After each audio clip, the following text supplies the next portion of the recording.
내가 서 있는 곳 어디서나 하나님을 예배합니다. 나는 하나님을 예배하는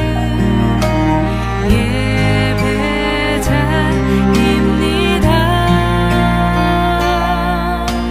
내가 서 있는 곳 어디서나 하나님을 예배합니다. 내 영혼 거룩한 은혜를 향하여 내 마음 완전한 하나님 향하여 이곳에서 바로 이 시간 하나님을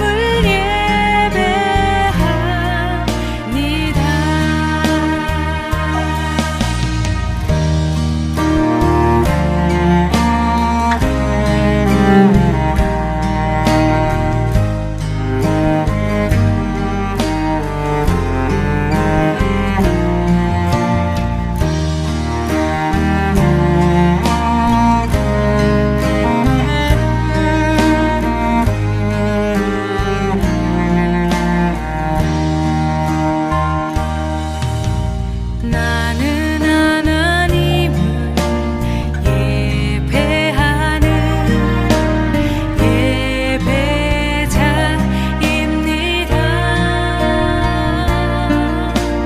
내가 서 있는 곳 어디서나 하나님을 예배합니다. 내 영혼 거룩한 은혜를 향하여 내 마음 완전한 하나님 향하여 이곳에서 바로 이 시간 하나님을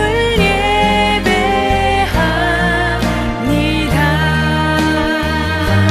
내 영혼 거룩한 은혜를 향하여 내 마음 완전한 하나님 향하여 이곳에서 바로 이 시간 하나님을 예배합니다. 내 영혼 거룩한 은혜를 향하여 내 마음 완전한 하나님 향하여 이곳에서 바로 이 시간 하나님을 예배합니다.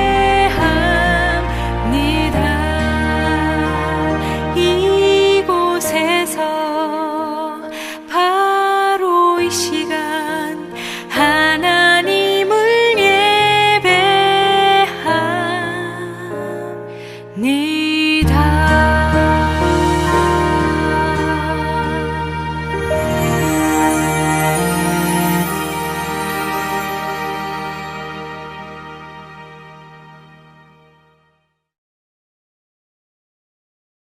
오늘 로마서 9장 1절부터 8절까지 말씀을 같이 보았습니다.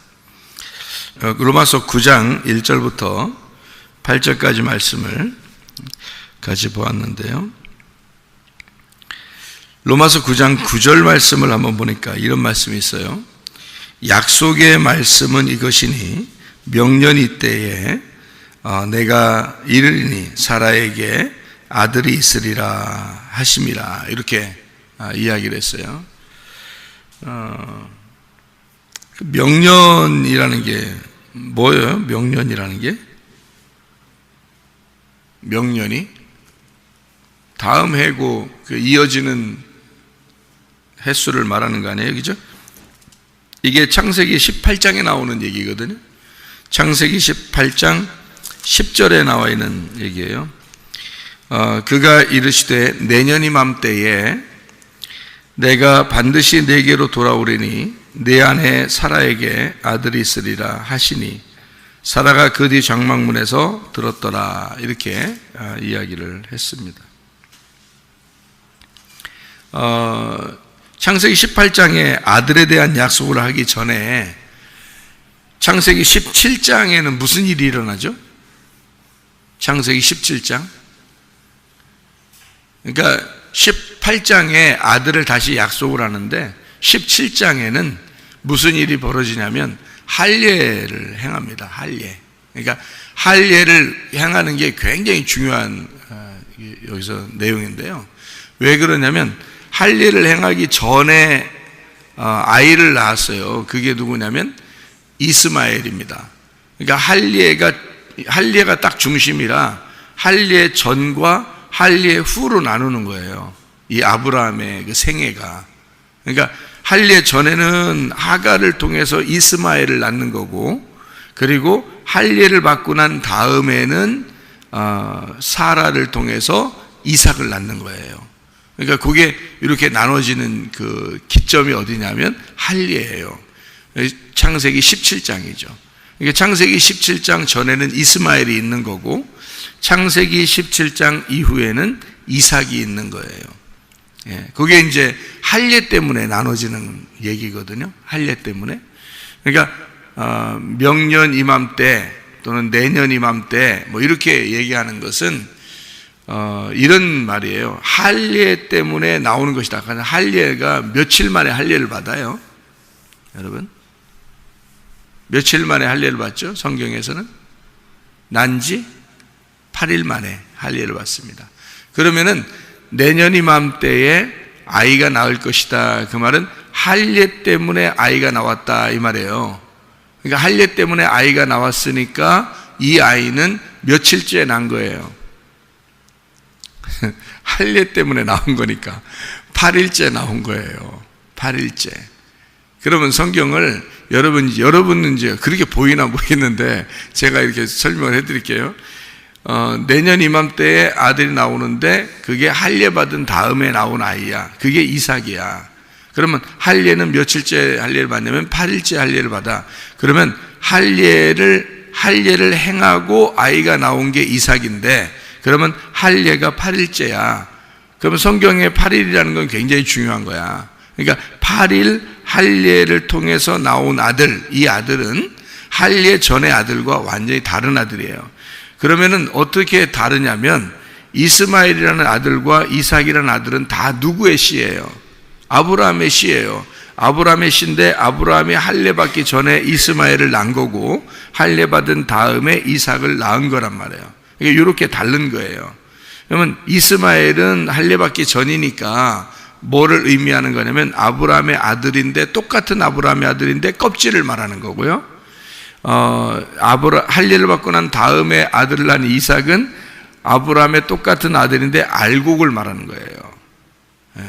그러니까 껍질은 천국 못 가죠. 껍질은 알곡만 천국 가죠. 그래서 그렇게 쓰는 거예요, 성경에. 그러니까 이스마엘을 미워해서 쓰는 게 아니에요. 이스마엘도 하나님이 사랑하시는 아들이에요. 이스마엘 하나님이 듣는 아들이고 하나님이 주신 아들이에요. 그 아들도요. 그런데 이제 이삭이 나옴으로써 이스마엘을 쫓아내게 돼요. 그 이유가 있어요.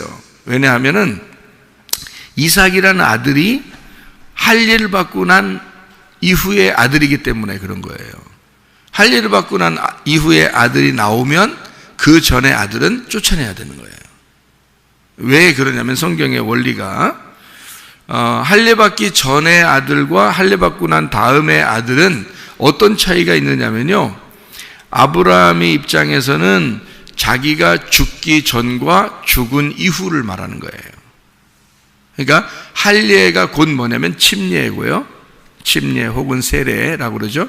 할례가, 그 할례는 그러니까 뭘 의미하는가 하면 껍질을 벗겨내는 걸 말하는 거고요. 그리고 육체를 죽이는 걸 말하는 거예요. 그게 할례란 말이에요. 그러니까 할례가 성경에서는 굉장히 중요한 구원의 표란 말이에요. 그러니까 할례 곧 침례 곧 구원의 표 이렇게 되는 거예요. 그게 노아 홍수라고 얘기하는 거예요. 베드로서에서는 그게. 그러니까 이게 이제 할례 받기 전 그것은 죽음을 이제 의미하는 거고요. 할례 받고 난 다음에는 뭘 의미하면 부활을 의미하는 거예요. 그러니까 이스마엘은 반드시 어떻게 돼야 돼요? 죽어야 되는 거예요. 그러니까 이삭은 반드시 어떻게 돼야 돼요? 살아야 되는 거예요. 그러니까 부활해야 되는 거예요. 그래서 예수님이 며칠 날 부활한다고 했어요? 8일 날 부활하는 거예요. 그래서 그러니까 성경은 정해진 어떤 그 틀이라는 게 있어요. 이렇게. 그래서 그 틀을 알면 이런 게 이제 이렇게 말씀이 이렇게 보이는구나 되는 거예요. 그러니까 예수님이 안식 후 첫날 부활하잖아요. 그게 8일 날이에요. 그래서 할례 8일 날 부활하는 것을 의미하는 거고, 8일 날 부활하는 것은 그러니까 뭐라는 거예요? 예수님이 죽으시는 게 누구로 죽었다는 얘기예요? 이스마엘로 죽었다는 얘기예요. 그리고 뭘로 부활했다는 얘기야? 이삭으로 부활했다는 얘기예요. 그러니까 이스마엘로 죽고 이삭으로 부활하니까 이스마엘은 꼭 있어야 돼요. 이스마엘이라는 게 없어도 돼요. 꼭 있어야 되는 거예요. 그러니까 꼭 있어야 되는 아들이니까 하나님이 아브라함이 하갈을 통해서 이스마엘을 낳을 때, 이스마엘을 이제 낳을 때 이제 하갈하고 이렇게 아브라함이 이렇게 같이 있었을 거 아니에요. 그러면 하나님이 막으면 돼요. 원래는 아들 안 나오려면 하나님이 막는 장면들이 상당히 많아요, 성경에. 이건 안 된다. 그러면 가서 막아요, 하나님이. 근데 안 막으면은요, 그게 다 뜻이 있는 거예요. 그러니까 뒤에 신약 부분에 다 그 뜻이 설명이 돼 있어요. 구약에 있는 내용을 신약으로 설명을 해놨어요. 이게 왜 내가 안 막았는지 아느냐? 이건 이런 의미에서 안 막은 거다. 이게 말씀이야. 이게 성경 2개를 말하는 거야. 이렇게 얘기하는 거죠. 그러니까 이스마엘이라는 이 아들은 존재해야 된다는 얘기예요. 꼭 존재해야 돼. 그래서 하나님이 안 막는 거예요. 그러니까 이스마엘은 나와서, 그러니까 이제 아브라함 입장에서는 이제 이런 거죠. 아들이 이제 둘이라면, 이스마엘과 이삭이 있다면요, 아브라함이 가운데 있어요. 그러면 이스마엘로 죽고 이삭으로 부활하는 거예요. 아브라함 입장에서는. 그러니까 아브라함이 이제 여러분과 저라면 이렇게 하는 거죠. 이스마엘로 죽고 이삭으로 부활한다. 이렇게 되는 거죠. 마치 이런 것과 똑같아요. 성경이 이런 율법의 이 말씀이잖아요. 이 책이잖아요. 성경책. 이 성경책이 있다면 불뱀으로 죽고 놋뱀으로 부활한다는 걸 얘기하는 거죠. 불뱀으로 죽고 놋뱀으로 부활한다. 그럼 불뱀은 뭘 의미하는 거냐면 율법을 의미하는 거고요. 이 성경 자체가. 놋뱀은 진리의 언약의 말씀을 말하는 거죠. 그러니까 그거로 사는 거죠. 그걸 쳐다보면 사는 거야. 그러니까 똑같은 성경이야. 똑같은 성경인데 하나는 불뱀으로 돼 있고 하나는 놋뱀으로 돼 있단 말이에요. 이 성경책 아들이 둘이 있는데 하나는 이스마엘로 돼 있고 하나는 이삭으로 돼 있는 거야, 성경이요. 그래서 이스마엘이 나오는 거를 하나님이 허락하는 거예요. 성경을 2개로 설명해야 되니까 그런 거죠. 그러니까 할례라는 것이 굉장히 중요한 거죠. 할례라는 게 껍질을 벗겨내는 거고 죽음을 의미하는 거고, 그러니까 할례를 받고 난 다음에 태어난 아들이 이삭. 그러니까 이삭은 8일 날 태어난 아이다. 다시 말하면 부활의 아들이라 그 말이에요. 부활의 아들. 그러니까 하나님의 그 약속의 아들이다. 이렇게 말하는 거죠. 여러분과 저는 어떤 사람들이냐면요, 육신의 아들이 아니에요. 언약의 아들이지. 여러분과 제가 육신의 아들로 말하면 이스라엘이죠. 이스라엘이 육신의 아들이고 이방인들은 언약의 아들인 거예요. 그러니까 한마디로 말하면 예수가 부활해야지만이 구원받을 수 있는 자들.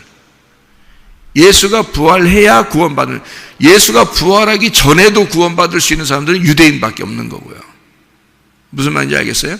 예수가 부활하지 않으면 이방인은 구원받을 수가 없어요.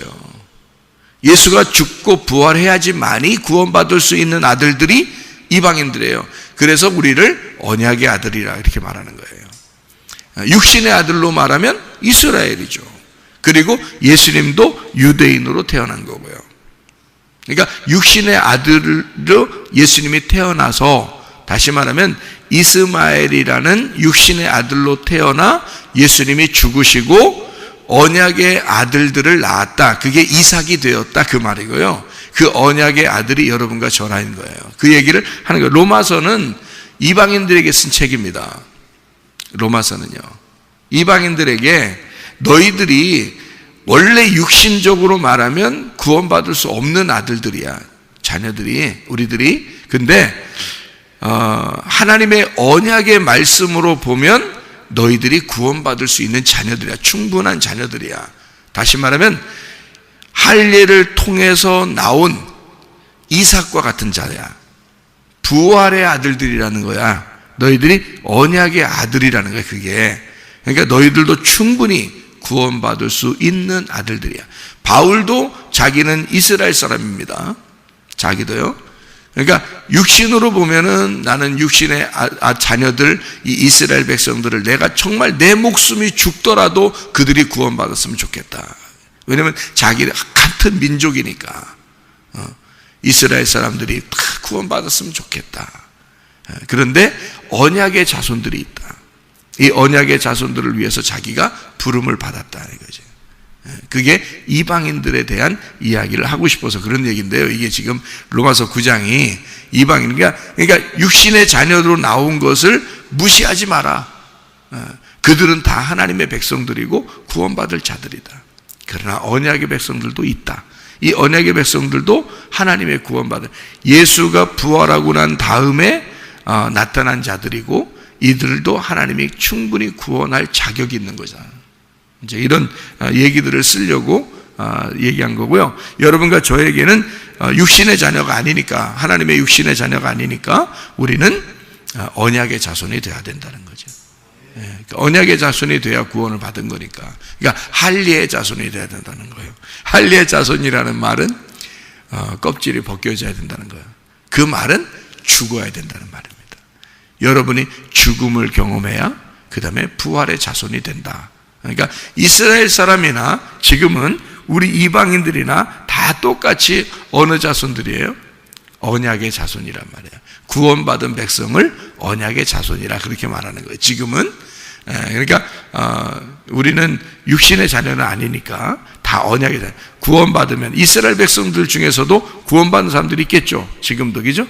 그 구원받은 사람들은 이제 육신의 자녀가 아니라 언약의 자손이 되는 거죠. 이제 그 사람들도 부활의 자손이 되는 거니까. 그러니까 이스마엘이 아니라 이삭이 되는 것이다. 참된 이스라엘, 참된 이스라엘, 그죠? 참된 이삭 이 되는 거죠.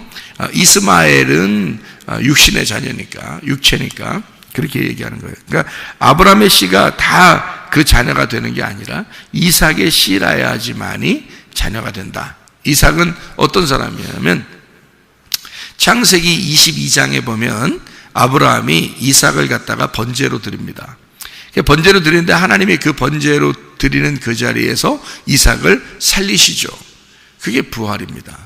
그러니까 이삭의 자손으로 나오는 자들을 통해서 하나님의 언약을 이루겠다라고 해서 이삭의 씨들이라고 하는데요. 이삭의 씨를 통해서 나온 자만이 진짜 아들이다. 아브라함의 씨가 이삭 하나밖에 없다 하고 그 이삭을 통해서 이제 이스라엘이 나오는 거예요.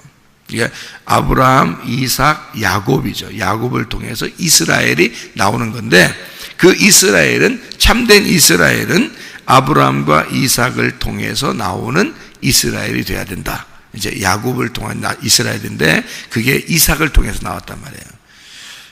그러니까 야곱과 에서도 똑같아요. 이게 쌍둥이를 낳아서 이삭이 이제 아들을 낳았는데 에서와 야곱을 낳았단 말이에요. 이것도 똑같이 나누어 놓은 거예요. 에서와 야곱이라고. 그러니까 에서를 하나님이 미워하지 않아요. 이삭이 특별히 에서를 사랑한단 말이에요. 이해가 되십니까? 에서를 특별히 사랑하는데 리브가를 통해서, 그러니까 이삭의 아내죠. 리브가를 통해서 야곱이라고 하는 사람에게 복이 내려가도록 이렇게 만들어요. 그러니까 마치 이런 얘기죠. 아담과 하와가 있는데 아담 속에 있는 또 다른 아담이 하와예요. 그러니까 아담 안에 아담이 있었던 거야. 그래서 그 아담 안에 아담이 나와서 그게 하와가 된 건데, 그 하와가 아담의 복음인 거죠. 핵심. 그러면 리브가라는 여자는 어떤 존재냐면 이삭 안에 있는 이삭이란 말이에요. 무슨 말인지 알겠어요? 그러니까 이삭은 겉으로, 껍질의 이삭은 에서를 사랑하는 거예요. 그 아들 중에 껍질을 사랑하는 겁니다. 그런데 이삭 안에 있는 리브가, 이삭 안에 있는 그 또 다른 이삭은 누구를 사랑하나요? 야곱을 사랑하는 거란 말이에요. 그러니까 복음을 사랑한단 말이죠. 여러분과 제가 훌륭해서 구원받은 게 아니에요. 야곱과 같은 자인데 하나님의 은혜로 그냥 사랑을 받게 된 거예요, 우리들이. 그래서 우리를 통해서 이스라엘이 나오도록, 교회가 만들어지도록 하나님이 만들어 놓으신 거예요. 그러니까 예수의 그 부활을 통해서 나온 그 아들이 교회가 되도록 만드는 거예요. 교회라고 하는 건 한 사람이 이루어지는 게 아니잖아요. 여러 사람이 이루어지잖아요. 그러니까 원래는 아브라함과 이삭과 야곱의 축복이죠. 아브라함과 이삭과 야곱 한 사람씩인데 그 야곱을 통해서 이스라엘이 되잖아요. 그러니까 그 자손들이 12아들이 돼서 그가 교회가 이루어지는 거예요. 그러니까 한 사람이 아니고, 그러니까 한 사람을 통해서 나온 아들들이 12아들이 돼서 교회가 완성되는 거란 말이에요. 여러분 한 사람 한 사람이 모여서 교회가 되는 거예요. 예수 그리스도가 우리 안에 들어온 언약의 자손들이 모여서 교회를 만드는 게, 이게 완성이에요, 여러분. 성경의 원래 목적이 교회라고 했잖아요. 원래 성경의 목적은 교회라고요. 그러니까 교회 때문에 성경을 쓰신 거고, 교회 때문에 이 세상을 창조한 거예요. 그러니까 창조의 목적을 잊어버리지 말라고. 창조의 목적은 교회예요. 교회 만들어야 되니까 창조를 하실 수밖에 없는 거야, 이 세상을. 교회가 목적이라고요. 그래서 교회가 그리스도의 신부가 되게 하고 그 새 예루살렘인 교회가 천국이라고 만들려고 한 거예요. 그게 성경의 목적이라고요. 그러니까 창조는 창조의 목적이 있었던 게 아니에요. 교회를 만들려고 창조를 할 수밖에 없었던 거예요. 이거를 성경을 분명하게 하는, 그러니까 성경을 진짜 깨달으면요, 바울같이 진짜 깨달으면요, 그러니까 저는 이제 은혜를 받고 말씀을 좀 알게 되었다. 완벽하진 않지만 그래도 알게 되었다. 이렇게 알게 됐다는 것은요, 그렇게 하면 바울이 굉장한 사람처럼 여겨지지 않아요. 바울이요. 모세가 굉장한 사람처럼 여겨지지 않는다고요. 왜냐면 모세 때나 바울 때나 성경 안에 있는 사람들이잖아요. 그러면 저도 성경을 보는 사람이고 성경을 깨닫고 이해하면 되는 거거든요. 모세도 그 당대에 하나님 말씀을 이해한 사람이고요, 바울도 그 당대에 하나님 말씀을 이해한 사람이라고요. 그러면 지금 우리들은 내가 이 말씀을 이해하게 되면요, 모세나 그 당대의 모세나 그 시대의 바울이나 똑같으라는 얘기예요. 바울이 굉장해서 바울 모세가 굉장하니까 모세 이렇게 할 필요가 없어요. 예수님이지. 우리는 예수 그리스도라는 복음을 깨닫기 위해서 그걸 이해하는 자들이죠. 그 시대마다. 그러니까 그 바울이 그 교회에 대한 깨달음을 보세요. 굉장하죠. 그러면 우리가 성경을 보면 뻔할 뻔짜 교회에 대해서 쓴 책이에요, 이게. 이 성경이. 그러면 그 교회에 대해서 정확하게 내가 깨달았어요. 저도 그걸 알았어요. 정확하게 이걸 이해했다고요. 창조의 목적을 이해했다고요. 이 세상이 왜 만들어졌는지 그 이해했다고요. 이 세상 살다가 우리가 앞으로 어떻게 되는지 다 이해했다고요. 이 땅에서는 어떻게 살아야 되는지, 하늘나라 올라가는 게 그게 뭔지 다 이해했다고요. 그게 뭐냐면 교회예요. 교회가 완성이라고요. 그래서 교회를 안식 후 첫날 할례를 받고 난 이후에 나타난 그 이삭, 야곱, 이스라엘이 돼서 예수님이 12 제자를 만드는 거예요. 예수님이 이삭과 같은 존재죠. 또 야곱과 같은 존재죠. 예수님이 이삭과 같은 존재고 야곱과 같은 존재예요. 그래서 이스라엘이라는 교회를 만드는 겁니다. 12 제자를 통해서 교회를 만드는 거예요. 이스라엘도 여러 명이죠. 어마어마하게 많죠. 다 12사람을 통해서 나오는 거예요. 이스라엘도 그 어마어마한 이스라엘 사람들이 12사람을 통해서 딱 나오는 거예요. 그게 12이라는 완성이란 말이죠. 하늘나라도 12로 이루어졌다. 그게 교회를 의미하는 그런 얘기고요. 그렇게 나오려면 할례를 통해서 나오는 거다. 할례를 통해서. 그 할례가 뭐냐면 죽음이라는 거죠. 그러니까 아브라함의 할례를 통해서 아브라함이 거듭나 알맹이가 된 그 알맹이가 나오는 씨앗, 그것이 이삭이고 이삭을 통해서 야곱이고 야곱을 통해서 이스라엘이 나오도록 만들어 놨다. 아브라함이 할례를 받으면 사라는 할례를 같이 받은 거예요. 여자는 남자 안에 속해 있는 거거든요. 아담 안에 또 다른 아담이 하와예요. 아브라함 안에 또 다른 아브라함이 사레란 말입니다. 그래서 아브라함이 할례를 받으면 사레도 함께 할례를 받은 거예요. 그래서 여자는 할례가 없는 겁니다. 왜냐하면 여자는 원래 어디에 있었어요? 남자 안에 있었기 때문에 그렇단 말이에요. 그러니까 인간에 대한 이야기가 아니죠. 여러분에 대한 이야기 아닙니다. 예수님 안에서 교회가 있었다라는 얘기고요. 예수님 안에 교회가 있는 이 교회가 할례를 통해서 교회가 완전해지는 거란 말이에요. 그러니까 교회는 진짜 할례를 받는 게 아니고 예수님의 할례를 통해서 교회가 할례를 받은 거다 이 말이죠. 그러니까 신부는 신랑의 할례를 통해서 신부는 할례 받은 것으로 간주하는 거예요. 그러니까 아브라함의 할례를 통해서 사레가 할례가 된 거고 이 사라를 통해서 이제 아브라함이 할례를 받으니까 아브라함이 되고요. 이 사레가 사라가 되는 겁니다. 사라는 민족의 어머니가 되는 거예요. 만국의 어머니가 되는 거죠. 아브라함도 열방의 만국의 아버지가 되는 거고요. 그게 뭐냐면 언약의 자손들에 대한 아버지가 되는 거고요. 언약의 자손들에 대한 어머니가 된다. 이게 사라가 이렇게 이야기하는 얘기입니다. 그러니까 율법적인 하갈이 뭘로 바뀌는 거냐면 은혜, 언약이라는 사라로 바뀌는 거예요. 그러니까 사레가 사라로 바뀌죠. 하갈이라는 여자를 통해서 이스마엘이 나올 때 할례 받기 전이라고 그랬죠. 그러니까 그때 아브라함이 아니고 아브람에게 하갈이라는 여자를 애굽 여자예요. 애굽에 있는 여자를 준 여자가 사레라는 여자예요. 그러니까 사레는 하갈과 같은 거였다는 얘기죠. 무슨 말인지 알겠어요? 근데 할례를 받고 난 다음에는 사라로 바뀐단 말이에요. 아브람이 아브라함으로 바뀌는 거고 껍질이 벗겨진다는 얘기입니다. 그래서 할례를 통해서 8일이 되고 8일이 되면 부활의 예수님이 된다는 얘기고 부활의 예수님을 통해서 교회가 세워지는 것을 얘기하는 거예요. 그래서 이삭을 통해서 너의 민족, 그러니까 너의 백성들이 생기게 될 것이다.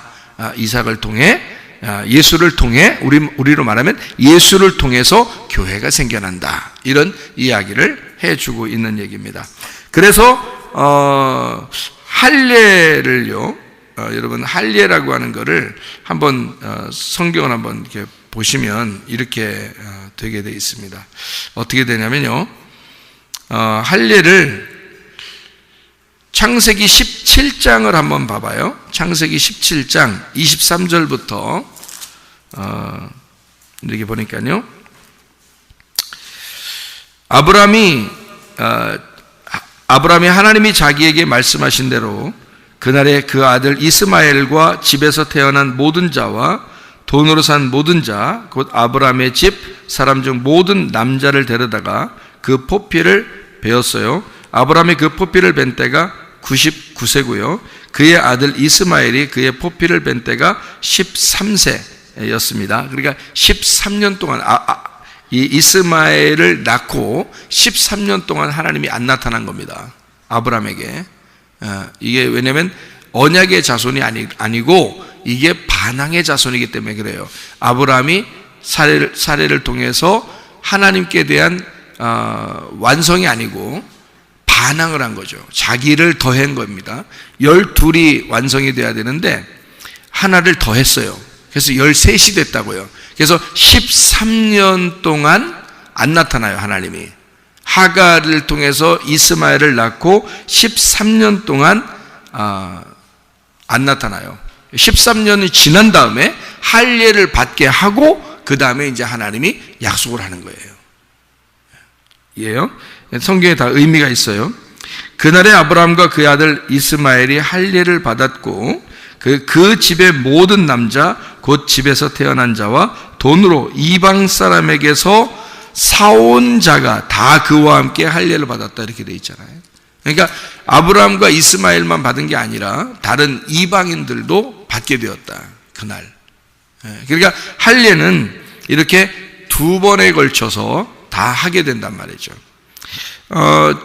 출애굽기 4장을 한번 보면요. 출애굽기 4장을 보면 출애굽기 4장 24절부터 26절까지의 말씀을 보니까 모세가 길을 가다가 숙소에 있을 때에 여호와께서 그를 만나 그를 죽이려 하시 십보라가 돌칼을 가져다가 그의 아들 포피를 베어 그의 발에 갖다 대며 이르되 당신은 참으로 내게 피남편이로다 하고 여호와께서 그를 놓아주시니라. 그때 십보라가 피남편이라 함은 할례 때문이었더라 이렇게 되죠. 그러니까 할례가 굉장히 중요한 의미이기 때문에 하나님은 할례 자꾸 그러는 거예요.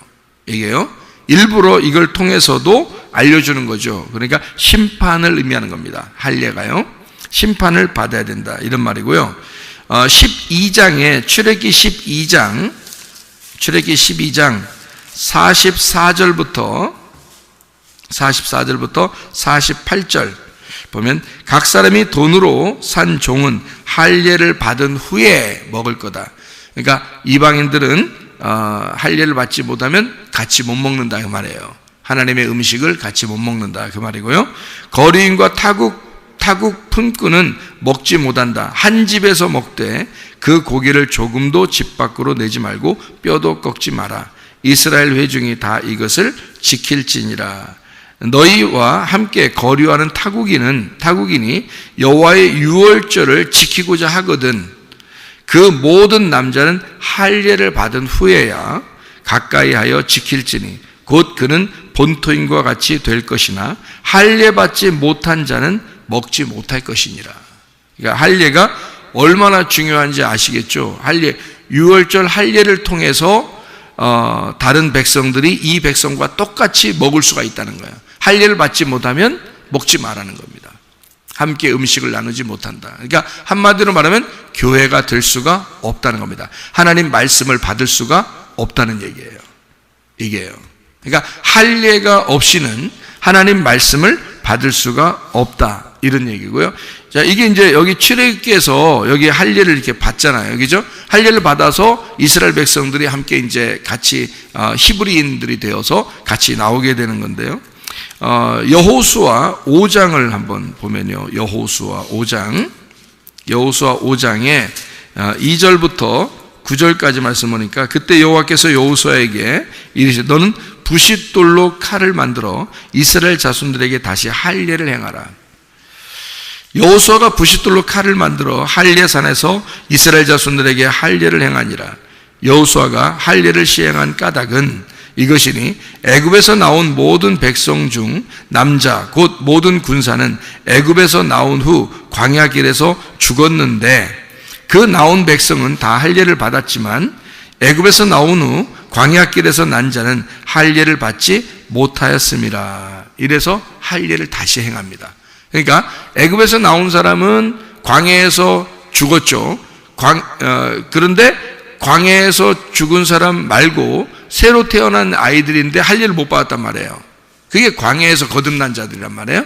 그 광야에 거듭난 자들은 반드시 뭘 해야 된다? 할례를 받아야 된다. 그래야 하나님의 백성이 된다는 거예요. 그러니까 할례가 얼마나 중요하면 이렇게 출애굽할 때 할례하고 그 다음에 다시 요단강 건너 가나안 땅에 들어갈 때 또 할례라는 거예요. 그러니까 할례는 이렇게 두 번에 걸쳐서 하는 이유가 있어요. 왜냐하면 하나는 율법의 할례고요, 하나는 언약의 할례란 말이에요. 그러니까 이런 얘기가 있죠. 성경에는 첫째 부활이 있고 둘째 부활이 있습니다. 둘째 사망을 거치지 않으면은 둘째 부활이라고 그러고요. 그러니까 성경에는 둘째 사망이라는 단어가 있는데, 그거는 둘째 부활하는 자들을 설명해서 둘째 사망을 맞이하면 죽는 거고요, 지옥에 가는 거고, 둘째 사망을 만나지 않으면 둘째 부활하는 거예요. 그게 그러면 첫째는 첫째 부활이라는 게 있어요. 그 성경에는 또 첫째 사망이라는 단어가 없어요. 그러니까 성경에 여러분 잘 알아야 돼요. 첫째 사망이라는 게 없고 첫째 부활이라는 단어가 있어요. 요한계시록을 여러분 읽어보면 아시죠? 첫째 부활에 동참한 자, 첫째 부활 뭐 이런 얘기가 있습니다. 그 다음에 둘째 사망을 당하지 않아야 된다 이렇게 말하고 둘째 사망이라는 단어가 나와요. 그러니까 첫째 부활과 둘째 사망이라는 단어가 나오는데, 그 말은 첫째 사망이 있었기 때문에 첫째 부활이 있는 거예요. 이걸 잘 아셔야 된다. 첫째 사망이라는 단어가 없다고 해서 없는 게 아니라고요. 첫째 사망이라는 단어가 없는데 그 단어가 없어도 첫째 사망이 있어. 그래서 첫째 부활한다 뜻 얘기한 거예요. 그리고 둘째 사망이라는 말이 있는 것은 둘째 부활이 있기 때문에 둘째 사망이라는 단어가 있는 거란 말이에요. 그러니까 한마디로 말하면 제가 이걸 딱 4개로 나누어서 첫째 사망이 있고 그 다음에 첫째 부활이 있고 둘째 사망이 있고 둘째 부활이 있단 말이에요. 그러니까 이 4개가 돼 있는 거죠. 이렇게. 그러니까 첫째 사망은 언제 있는 거예요? 아담과 하와가 선악과 먹고서 하나님과 분리가 된 것을 첫째 사망이라고 그래요. 그것을 다시 연결시켜 주는 것이 첫째 부활이고요. 그래서 첫째 부활은 누가 하는 거냐면 예수님이 하는 겁니다. 첫째 부활은 예수님이 하는 거예요. 그래서 예수님이 부활하셨을 때 우리가 그 부활에 동참하게 되는 거죠. 예수님이 부활한 것에 대해서 우리가 따라가는 거란 말이에요. 우리가 원래 부활한 게 아니라고, 예수님이 부활하신 거고 예수님 부활에 우리가 붙어 있는 자들이지. 성경을 분명히 그렇게 가리키고 있죠, 우리한테. 그러니까 예수님이 부활했는데 우리는 거기에 붙은 자요 이렇게 돼 있죠. 예수님을 우리가 따르는 자, 부활에 동참하는 자요, 부활에 동참한 자들은 뭐 이렇게 되죠. 이게 왜 그러면 예수 부활이 첫째 부활이고 거기에 동참한 자들이 우리란 말이에요. 그러니까 첫째 부활은 예수님이 하는 거란 말이야. 우리가 하는 게 아니고 거기에 붙은 자들은 둘째 부활이 하는 자들이야. 그래서 할례도 애굽에서 나올 때 할례, 그리고 요단강 건너서 가나안 땅에서의 할례가 두 개가 이렇게 나오는 거예요. 이렇게 마찬가지로 예수님도 우리에게 첫째 부활이 되셨고 우리는 그에게 붙은 두 번째 부활하는 자들이 된단 말이에요. 그러니까 첫째 부활에 동참한 자들은 두 번째 부활에 동참하기 때문에 둘째 사망이 없는 거야.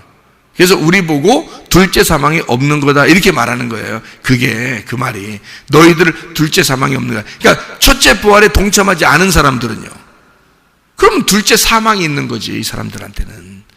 그러니까 이 땅에서 예수를 안 믿는 자들은 둘째 사망을 가는 거란 말이에요. 두 번째 죽는 거란 말이에요. 여기서도 사는 동안에 하나님과 분리가 되어 있는 상태였잖아요. 하나님을 못 만난 상태였잖아. 이게 죽음의 상태란 말이에요. 그런데 예수님을 못 만나게 되면 그 사람이 진짜 죽을 때 진짜 두 번째 또 죽게 된단 말이에요. 영원히 하나님과 떨어지게 된다고요. 그걸 둘째 사망이라 그러는 거라고요.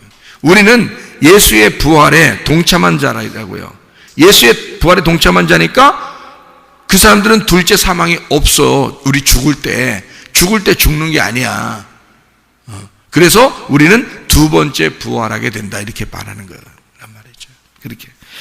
그러니까 첫째 부활에 동참하게 되면 둘째 사망을 이긴 두 번째 부활하는 자들이 된다. 이렇게 얘기하고요. 침례도 그래서 2개가 일어나요. 성경에서는. 그러니까 2개 이렇게 왜 그렇게 2개씩 다 일어나는지 아시겠죠? 그러니까 침례가 성경에서 애굽에서 이스라엘 백성들이 탈출할 때 2번의 침례가 일어나는데 하나는 홍해바다 침례입니다. 홍해바다 침례. 그리고 하나는 요단강의 침례예요. 그러니까 거듭난 자들이, 그러니까 광야에서 거듭난 새로 태어난 자들이 건너가는 침례란 말이에요. 그게 요단강 침례라고요. 요단강 건너서 만날이 그게 그거야. 요단강 건너서 만날이 우리가 부활에 동참하는 자가 되는 것이고 예수님과 함께 가나안 땅을 누리러 가는 사람들이란 말이에요. 그러니까 어린 양의 혼인잔치에 누리러 가는 사람들, 하나님 말씀을 듣게 된 자들, 이런 사람들이에요. 지금 우리들을 말하는 것입니다. 그래서 성경에는 이렇게 2개씩 이렇게 나누어 가지고 이렇게 설명을 하는데요. 창세기 1장에 보면 남자와 여자를 이미 창조했어요. 창세기 1장에 26, 27절을 봐봐요.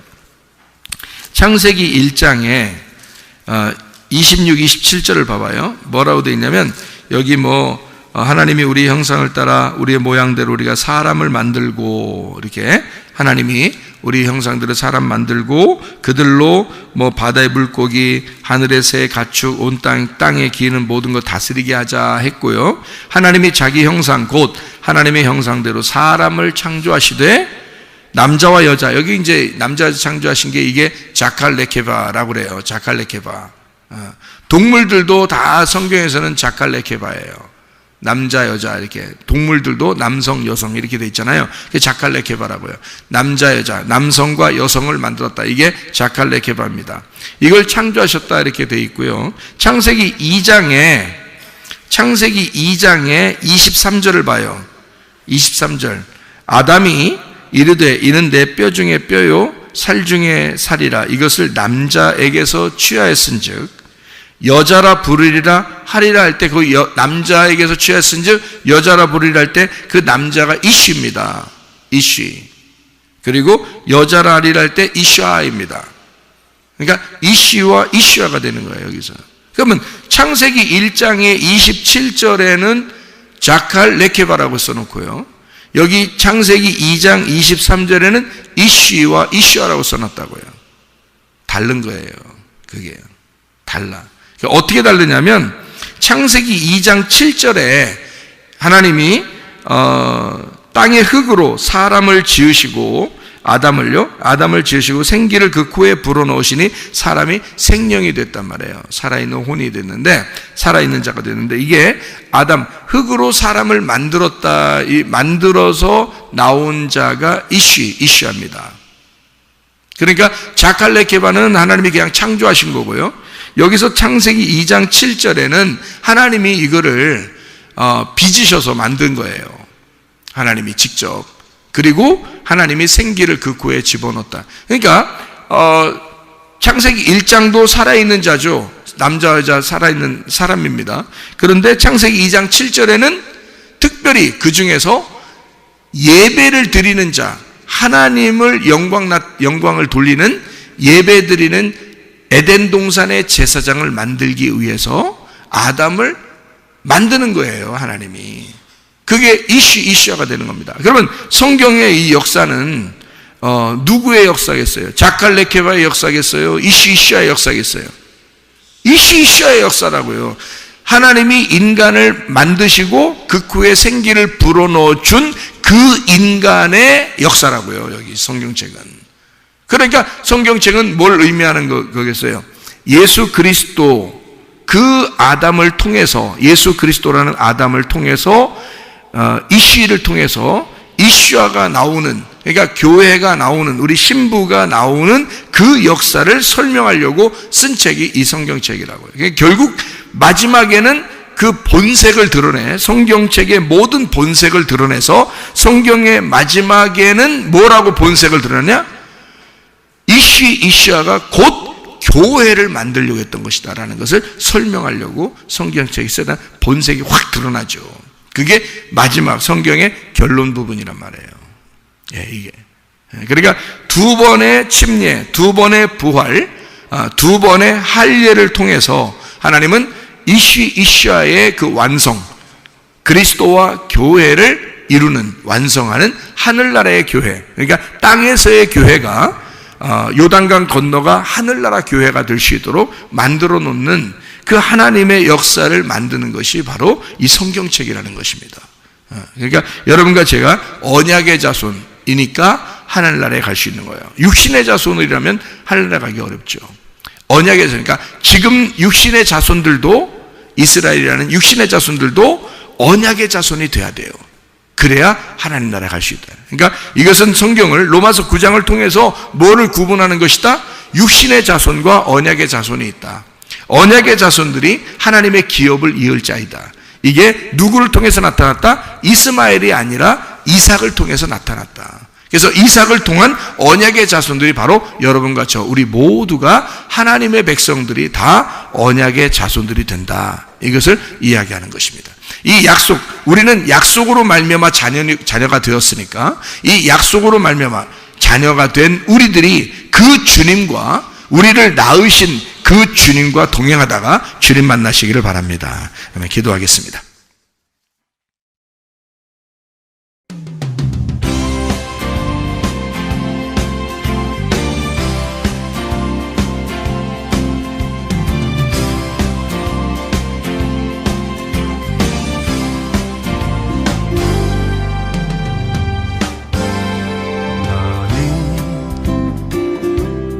너머로 뻗은 나무 가지에 푸른 열매처럼 하나님의 귀한 축복이 삶에 가득히 넘쳐날 거야.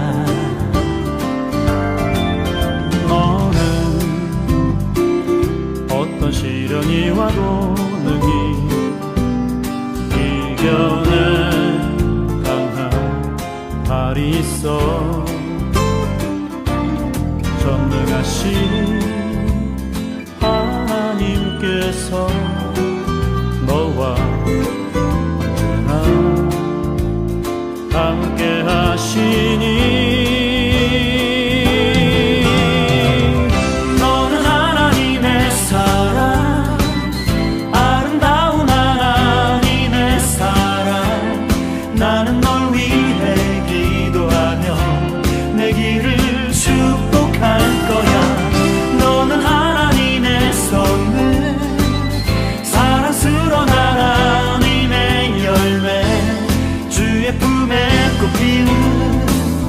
나무가 되어줘.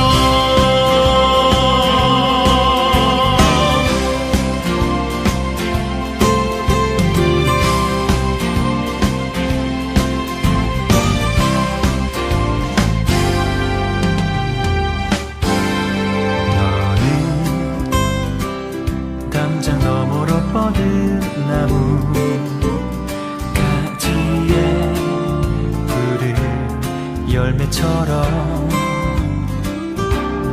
하나님의 귀한 축복이 삶에 가득히 넘쳐날 거야.